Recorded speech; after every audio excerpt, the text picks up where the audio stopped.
24 மணித்தியாலத்திற்குள் இலங்கையில் நடைபெற்ற முக்கிய செய்திகள். 2027 முதல் நாட்டில் புதிய சொத்து வரியொன்றினை அறிமுகப்படுத்த திட்டமிட்டுள்ளதாக IMF அறிவித்துள்ளது.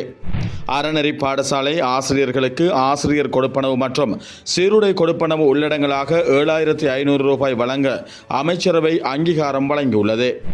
தாதியர்களின் ஓய்வு வயதை 60ஆக குறைத்து அரசாங்கத்தால் வெளியிடப்பட்ட சுற்றறிக்கை சுகாதாரத்துறையில் தாதியர் பற்றாக்குறை உட்பட பல சிக்கல்கள் ஏற்படும் அபாயம் உள்ளதாக ஐக்கிய தாதியர் சங்கம் தெரிவித்துள்ளது.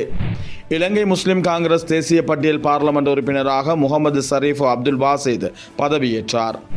போலீஸ் சேவையில் 28,000 வெற்றிடங்கள் உள்ளதாகவும் இதில் 5,000 வெற்றிடங்களுக்கு உடனடி ஆட்சேர்ப்பு செய்ய ஒப்புதல் அளிக்கப்பட்டுள்ளதாகவும் பொது பாதுகாப்பு மற்றும் பாராளுமன்ற விவகார அமைச்சர் தெரிவித்துள்ளார்.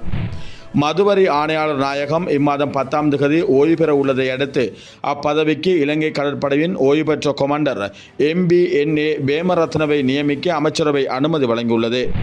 350 லட்சம் ரூபாவுக்கு மேல் மோசடி செய்த சம்பவம் தொடர்பில் கைதான சுகாதார அமைச்சின் முன்னாள் செயலாளருக்கு கொழும்பு நீதிவான் நீதிமன்றம் பிணை வழங்கியுள்ளது. மத்திய கலாச்சார நிதியத்தின் முறைகேடுகளை விசாரிக்க விசாரணை குழு நியமிக்க அமைச்சரவை அனுமதி அளித்துள்ளது.